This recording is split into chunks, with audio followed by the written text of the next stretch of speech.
अस्सलाम वालेकुम dear students, I am Salman from Cambridge International Science College Telangana. आज हमने क्लास 8 के चैप्टर नंबर 5 की एक्सरसाइज करनी है 5.2। चैप्टर नंबर 5 का हमारे पास नाम है पॉलिनोमियल्स। तो सबसे पहले हम ये समझते हैं कि पॉलिनोमियल्स होते क्या हैं। तो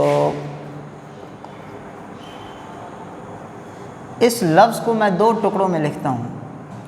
एक टुकड़ा हम इस लफ्ज़ का लेते हैं पॉली और दूसरा हम टुकड़ा लेते हैं इसका नोमियल्स। पॉली को हम कहेंगे मैनी और नोमियल्स को हम कहेंगे पार्ट्स। तो इसका सादा अल्फाज में ये मतलब हुआ कि आपके पास कुछ टुकड़े हैं और उन टुकड़ों को आपने इकट्ठा कर दिया है और उसको क्या कह देंगे, पॉलिनोमियल। ये इसकी बिल्कुल सादा तरीन चीज़ है कि आपके पास मैथ की कुछ टर्म्स हैं, कुछ प्लस में हैं, कुछ माइनस में हैं। उनको जब आपने इकट्ठा कर दिया तो उसको हम क्या कह देंगे, पॉलिनोमियल्स। अब हम देखते हैं इसकी ज़रा एक proper definition.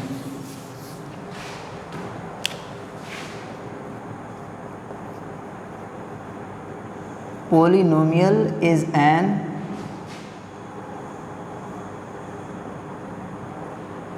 algebraic expression in which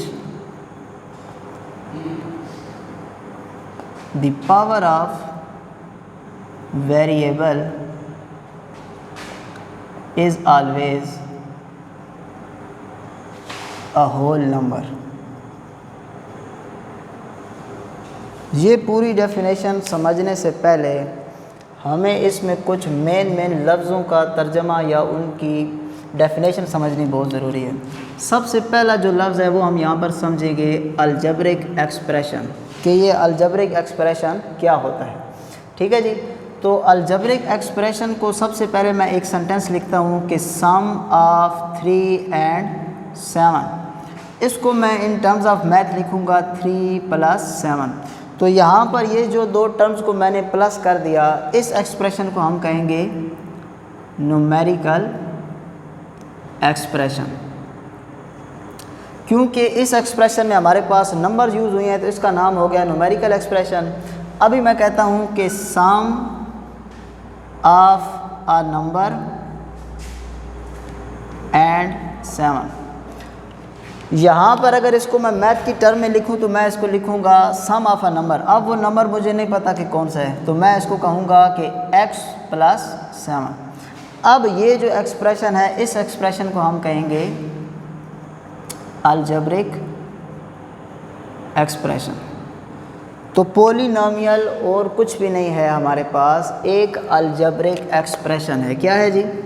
algebraic expression. Algebraic expression का मतलब है कि हमारे पास जो वैल्यूज़ होंगी उनमें हमारे पास नंबर्स भी इन्वॉल्व हो सकते हैं और वेरिएबल भी इस्तेमाल हो सकता है। यानी कि x इस्तेमाल हो सकता है, y इस्तेमाल हो सकता है और z इस्तेमाल हो सकता है। तो पॉलिनोमियल और कुछ भी नहीं है बल्कि हमारे पास एक अलजेब्रिक एक्सप्रेशन है। लेकिन यहाँ पर एक बहुत ही इंपॉर्टेंट शर्त हमारे पास आ गई है। वो शर्त क्या है? In which the power of variable is always a whole number. अब होल नंबर क्या होते हैं? होल नंबर हम छोटी क्लासेस में पढ़ के आए हैं कि 0, 1, 2, 3 अप टू सो ऑन, ये नंबर्स होते हैं। तो जो हमारे पास इसकी पूरी डेफिनेशन बनी वो ये बनी कि polynomial is an algebraic expression, कि ये इस तरह की कोई वैल्यू है। लेकिन शर्त क्या है इस पे कि जो आपके पास वेरिएबल की पावर होगी, यानी कि यहाँ पर ये जो x आएगा, y आएगा, z आएगा, इसकी हमारे पास जो पावर होगी वो हमेशा होनी चाहिए होल नंबर। होल नंबर का मतलब या वो 0 होनी चाहिए, या वो 1 होनी चाहिए, या वो 2, या वो 3, कुछ भी हो सकती है। मिसाल के तौर पर इसकी पावर कुछ भी नहीं है तो इसकी पावर 1 है, और ये जो 1 है ये होल नंबर से बिलोंग करता है, तो हम इसको कह सकते हैं कि ये एक पॉलिनोमियल है। ठीक है जी। अब मैं आपके सामने यहाँ पर 3-4 तरह के एक्सप्रेशन लिखता हूँ और फिर देखते हैं कि उनमें से कौन से हमारे पास पॉलिनोमियल्स हैं और कौन से हमारे पास पॉलिनोमियल्स नहीं। एक मैंने एक्सप्रेशन लिख दिया 3x² + 4x + 6। एक एक्सप्रेशन आ गया √2x + 5। एक हम लिख देते हैं x² + 1/x², और एक हम लिख देते हैं √x + 5। सबसे पहले हमने ये देखना है कि यहाँ पर हमारे पास जो x की पावर है क्या वो होल नंबर से बिलोंग करती है या नहीं। यहाँ पर अगर आप गौर करें तो इसकी जो पावर है वो हमारे पास है 2, इसकी जो पावर है वो हमारे पास है 1। तो यहाँ पर हमारे पास जो भी पावर्स हैं वो सारी की सारी हमारे पास होल नंबर से बिलोंग करती हैं। तो हम कह सकते हैं कि ये हमारे पास एक पॉलिनोमियल है। आगे चलते हैं। यहाँ पर हमारे पास x की पावर है 1 और ये जो 1 है ये भी हमारे पास होल नंबर से बिलोंग करता है, तो ये भी हमारे पास एक पॉलिनोमियल है। यहाँ पर हमारे पास है पावर 2, लेकिन यहाँ पर ये जो पावर 2 है अगर हम इसको ऊपर लेकर आएंगे तो ये हमारे पास नेक्स्ट स्टेप में होगा x की पावर -2। तो ये जो -2 है ये हमारे पास होल नंबर से बिलोंग नहीं करता, तो इसका मतलब है ये हमारे पास एक पॉलिनोमियल नहीं है। आगे यहाँ पर अगर आप गौर करें तो इसको हम लिख सकते हैं x की पावर 1/2, क्योंकि हमें पता है कि ये जो स्क्वायर रूट है ये हमारे पास बराबर होता है 1/2 के, और ये जो 1/2 है ये भी होल नंबर से बिलोंग नहीं करता, तो हम इसको भी पॉलिनोमियल नहीं कहेंगे। तो ये MCQs के लिहाज से आपको पता होना चाहिए कि कौन सा एक्सप्रेशन पॉलिनोमियल है और कौन सा नहीं है। आपने सिंपल सिर्फ इतना देखना है कि जो वहाँ पर x या y या z जो यूज़ होंगे क्या उनकी पावर होल नंबर से बिलोंग करती है या नहीं। अगर बिलोंग करती है तो वो पॉलिनोमियल है, और अगर नहीं करती तो वो पॉलिनोमियल नहीं है।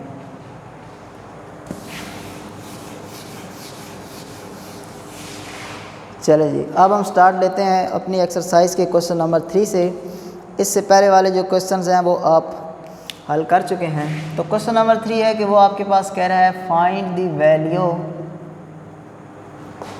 Of x - 3y x - 2y + 3z, और उसने मज़ीद हमें x की वैल्यू भी दे दी है, y की वैल्यू भी दे दी है और z की वैल्यू भी दे दी है। x की वैल्यू हमारे पास है 2a² - a³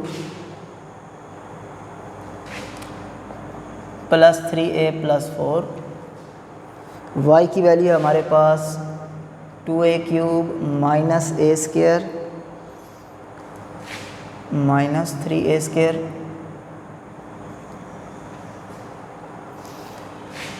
+2 - 2a, और z की वैल्यू है हमारे पास a4 + 3a³ - 6 - 5a²। ठीक है जी। उसने हमारे पास जो मेन क्वेश्चन किया वो ये किया कि आप इस एक्सप्रेशन को हल करें और हमारे पास इसका आंसर लेकर आए। तो अगर आप गौर करें तो यहाँ पर हमें 3 चीज़ें यूज़ करनी है, x यूज़ करना है, y यूज़ करना है और z यूज़ करना है, और ये तीनों की तीनों वैल्यूज़ उसने हमें सवाल के अंदर लिख कर दे दी हैं। तो हमने सिर्फ वैल्यूज़ पुट करनी है, जो वैल्यूज़ सेम हैं, सेम फैमिली से बिलोंग करती है, वो आपस में प्लस या माइनस हो जाएंगी, और जो बकाया हमारे पास बच जाएगा वो हमारे पास आंसर होगा। तो सबसे पहले हम कहते हैं कि गिवन में हमारे पास जो एक्सप्रेशन है वो है x - 2y + 3z। इसी को ही हमने हल करना है। तो सिंपल आपने पहले स्टेप में क्या करना है कि x की जगह पर x की वैल्यू पुट कर देनी है। x की वैल्यू हमारे पास है 2a² - a³ + 3a + 4 -2 आ गया। उसके बाद अब हमने वैल्यू पुट कर देनी है y की वैल्यू हमारे पास है 2a³ - 3a² + 2a - 2a, और एंड पर हमारे पास लिखा हुआ है +3, और z की वैल्यू है हमारे पास a⁴ + 3a³ - 6 - 5a²। अब जो हमें नज़र आता जा रहा है कि कौन सी वैल्यू मल्टीप्लाई हो रही है या प्लस हो रही है, तो उसको वैसे ही सॉल्व करते जाते हैं। पहली वैल्यू तो बिल्कुल एक सिंपल है, तो उसको एज इट इज़ ही लिख देते हैं हम। उसके बाद अगर आप गौर करें तो 2 और ये जो ब्रैकेट में एक्सप्रेशन है इनके दरमियान कोई साइन नहीं है, तो इसका मतलब है 2 इस सारी वैल्यू के साथ हो जाएगा आपके पास मल्टीप्लाई। माइनस बाहर वैसे का वैसे ही है, हमें पता है कि जो माइनस है वो सारे साइन चेंज कर देता है, इसलिए हमने ब्रैकेट यहाँ पर ज़रूर लगानी है।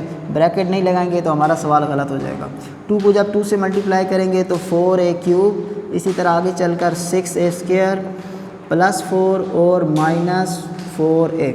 सेम इधर हम इस 3 को मल्टीप्लाई कर देते हैं, तो जब 3 को मल्टीप्लाई करेंगे तो 3a⁴ + 9a³ - 18 और -15a²। यहाँ पर हमने ब्रैकेट नहीं लगाई क्योंकि बाय जो साइन था वो प्लस था, और प्लस होने की वजह से सामने वाले एक्सप्रेशन पे कोई तब्दीली नहीं आएगी। 2a² minus a cube plus 3a plus 4a। अब ये माइनस जैसे ही अंदर अप्लाई करेंगे तो अंदर वाले सारे साइन चेंज हो जाएंगे, जो प्लस हैं वो माइनस हो जाएंगे और जो माइनस है वो प्लस हो जाएंगे। Minus 4a cube plus 6a² minus 4 plus 4a plus 3a4 plus 9a cube minus 18 minus 15a²। चलो जी, अब हमने सिंपल ये करना है कि जो वैल्यूज़ हमें एक जैसी नज़र आ रही हैं उनको पहले इकट्ठा कर देते हैं, और प्लस हो रही हैं तो प्लस कर देते हैं, माइनस हो रही हैं तो माइनस कर देते हैं। तो यहाँ पर सबसे पहले हमारे पास हमने बड़ी वैल्यू देखनी है। यहाँ पर a² है, a क्यूब है, यहाँ पर हमारे पास a की पावर 4 है। तो सबसे जो बड़ी वैल्यू है वो हमारे पास है 3a की पावर 4। जो वैल्यू आप लिख लें आप अपनी कॉपी पे, उसके साथ उन पर छोटा सा एक पेंसिल से टिक लगा लें, ताकि ये बहुत सारी वैल्यूज़ हैं तो आप मिक्स ना कर दें इनको। उसके बाद a4 के बाद जो छोटी वैल्यू है वो a क्यूब है, तो हमारे पास minus a cube minus 4a cube और प्लस 9a क्यूब। हमने ये तीन वैल्यूज़ भी लिख ली, minus a cube minus 4a cube और माइनस a क्यूब। अच्छा जी, अब हमारे पास इसके बाद जो वैल्यू आनी है वो a² वाली आनी है। तो हमारे पास मौजूद है 6a², उसके बाद हमारे पास मौजूद है माइनस 15a², और सबसे शुरू में हमारे पास मौजूद था 2a²। तो इनको भी टिक कर लेते हैं। ये स्क्वायर वाली वैल्यू हो चुकी, ये भी हो गई और ये वैल्यू भी हो गई। अब हमारे पास a² के बाद बारी आएगी सिर्फ a वाली वैल्यूज़ की। तो यहाँ पर हमारे पास मौजूद है 3a, उसके बाद हमारे पास मौजूद है 4a, 3a भी हो गया और 4a भी हो गया। अब पीछे हमारे पास रह गए हैं सिर्फ कांस्टेंट, प्लस 4 माइनस 4 और माइनस 18। तो इनको भी टिक कर देते हैं। तो हमने तकरीबन सारी की सारी वैल्यूज़ लिख ली हैं। चलें, अब ज़रा जो एक जैसी वैल्यूज़ हैं उनको सॉल्व करते हैं। पूरे एक्सप्रेशन में a की पावर 4 और कहीं भी नहीं है, तो ये किसी और के साथ सॉल्व नहीं होगा। यहाँ पर अगर आप गौर करें तो इधर भी a क्यूब, इधर भी a क्यूब और इधर भी a क्यूब, तीन वैल्यूज़ के साथ a क्यूब है। अगर आप चाहते हैं कि इसको हल करें और कन्फ्यूजन से बच जाएं, तो आप क्या करें कि जो इनकी कोफिशिएंट है उसको रफ पे लिख कर हल करें। कैसे? a क्यूब के साथ आपके पास कुछ भी नहीं मौजूद तो माइनस है, इसको हम कह सकते हैं -1। इसी तरह a क्यूब के साथ हमारे पास मौजूद है -4 और a क्यूब के साथ हमारे पास मौजूद है +9। इसको अगर हम हल करें तो ये मिलकर -5 + 9 और अगले स्टेप में हमें मिल जाएगा 4। तो इसका मतलब है इन तीन वैल्यूज़ को हमने जब हल किया तो हमारे पास आ गया 4a क्यूब। आगे चलते हैं, अब हम स्क्वायर वाली वैल्यू देखते हैं। स्क्वायर में यहाँ पर हमारे पास 6 है, इधर -15 है और इधर +2 है। तो इनको भी साइड पे हम हल करते हैं। 6 -15 +2, 6 और 2 हमारे पास मिलकर हो जाएंगे 8 में से 15 हमारे पास जब माइनस होंगे तो माइनस का हमारे पास आ जाएगा 7। तो यहाँ पर हम लिख लेते हैं -7a²। अब हमारे पास a वाली वैल्यूज़ हैं, ये तो बहुत इजी हैं। 4 और 3 हमारे पास मिलकर हो जाएगा 7a और +4 -4 कैंसिल होकर हमारे पास हो गया -18। अब इनमें से कोई भी वैल्यू ऐसी नहीं है जो आपस में हल हो सके। ये a की पावर 4 है, ये a क्यूब है, ये a² है, ये a है और ये हमारे पास कांस्टेंट है। तो इसका मतलब ये हुआ कि हमने x - 2y + 3z को जब सॉल्व किया तो ये सारे का सारा हमारे पास उसका आंसर आ गया। आप यहाँ पर वीडियो पॉज करके इस क्वेश्चन को नोट कर लें और उसके बाद हम अगला क्वेश्चन स्टार्ट करते हैं। चलिए जी, नेक्स्ट क्वेश्चन हमारे पास है question number 4। The sum of 2 polynomials is. इसका मतलब ये हुआ, यहाँ पे हमारे पास जो वर्ड यूज़ हुआ सम का मतलब है प्लस। तो वो कह रहे हैं कि 2 पोलिनोमियल्स को प्लस किया जाए तो उनका आंसर आपके पास ये आता है। मज़ीद कह रहे हैं कि इफ़ 1 पोलिनोमियल इज़ दिस, कि वो जो 2 पोलिनोमियल आप आपस में प्लस कर रहे हैं उनमें से एक पोलिनोमियल की वैल्यू ये है, देन फाइंड द अदर, और जो दूसरा पोलिनोमियल है वो हमने मालूम करना है। तो इसको हम कहते हैं सॉल्यूशन में सबसे पहले कि let a and b are 2 polynomials. अच्छा जी, और उन दोनों पोलिनोमियल्स को हमने करना था सम यानी कि प्लस। तो इसका मतलब हो गया कि a + b। ठीक होगी जी बात। अब बुक वाले ने कहा कि उनका जो सम है वो इसके बराबर है, इसके इक्वल है, तो हम भी अपना जो सम है इसको इक्वल लिखते हैं x square plus 2x minus y square के। ठीक है जी। तो हमारे पास दो पोलिनोमियल्स का सम इस वैल्यू के बराबर था। अब हमने ये करना है कि उसने मज़ीद हमें कहा कि if one polynomial is this, इसका मतलब है कि जो दो वैल्यूज़ जमा हो रही हैं उनमें से एक वैल्यू बुक वाले ने हमें बता दी। तो अब हमारी मर्ज़ी है कि ए की जगह पर वैल्यू लिख दें या बी की जगह पर। हम ए की जगह पर वैल्यू लिखते हैं, यानी कि जो दो नंबर प्लस हो रहे हैं उनमें से हमें एक जो है उसकी वैल्यू पता है x square minus 2xy plus 3। ये हमने ए की जगह पर वैल्यू पुट कर दी, साथ में हमारे पास जो बी है वो वैसे का वैसे है। सामने हमारे पास आ गया x square plus 2x minus y square. अच्छा जी, उसने एंड पर लिखा देन फाइंड द अदर, वो अदर वैल्यू, वो सेकंड वैल्यू हमारे पास ये है बी। ये बी हमने किसी तरह मालूम करना है। और जब भी मैथ में किसी चीज़ की वैल्यू मालूम करनी हो उसको अलग करना बहुत ज़रूरी है, एक साइड पर रखना चाहिए। तो अगर हम चाहते हैं कि b वैल्यू निकाल सकें तो b को एक साइड पर होना चाहिए। ये b अभी अकेला नहीं है, इसके साथ तीन वैल्यूज़ घूम रही हैं। ये तीनों वैल्यूज़ हम अगर इक्वल की उधर ले जाएं तो हमारा ये जो b है ये बिल्कुल एक साइड पर अकेला हो जाएगा, तो इसकी वैल्यू हम बड़ी आसानी से मालूम कर लेंगे। तो हम b को इधर ही रखते हैं, वहाँ पर पहले से मौजूद है x square plus 2x minus y square. हमें यह भी पता है कि जब कोई वैल्यू इक्वल के उधर जाती है तो प्लस हो तो माइनस, माइनस हो तो प्लस। तो ये वैल्यू इधर आके हमारे पास माइनस एक्स स्क्वायर, ये वैल्यू इधर आके प्लस 2x हो जाएगी, और ये वैल्यू प्लस 3 थी इधर आके माइनस का 3। अब हम ढूंढते हैं कि एक जैसी फैमिलीज़ वाली वैल्यूज़ कौन सी हैं, उनको आपस में हल करते हैं। तो यहाँ पर भी हमारे पास एक्स स्क्वायर है और इधर भी हमारे पास एक्स स्क्वायर है। एक प्लस का एक्स स्क्वायर है और एक माइनस का, तो इसका मतलब है ये वैल्यूज़ हमारे पास आपस में हो जाएंगी कैंसिल। आगे देखते हैं, ये वैल्यू सिर्फ है 2x यानी कि x, और इधर कहीं भी और ऐसी वैल्यू नहीं है जहाँ पर x अकेला मौजूद हो। ये y स्क्वायर है और ये xy है, तो इसका मतलब है सेम फैमिली से बिलोंग करने वाली वैल्यूज़ नहीं है। तो हमारे पास सबसे पहले बच गया 2x, तो हम लिखते हैं यहाँ पर 2x। उसके बाद हमारे पास आ गया माइनस वाई स्क्वायर, उसके बाद आ गया हमारे पास प्लस 2xy और माइनस 3। ये अब हमारे पास जो एक्सप्रेशन है ये मज़ीद हल नहीं हो सकता, और यही हमारे पास वो अदर वैल्यू है जो हमने फाइंड करनी थी। ठीक है, एक दफ़ा फिर सुन लें।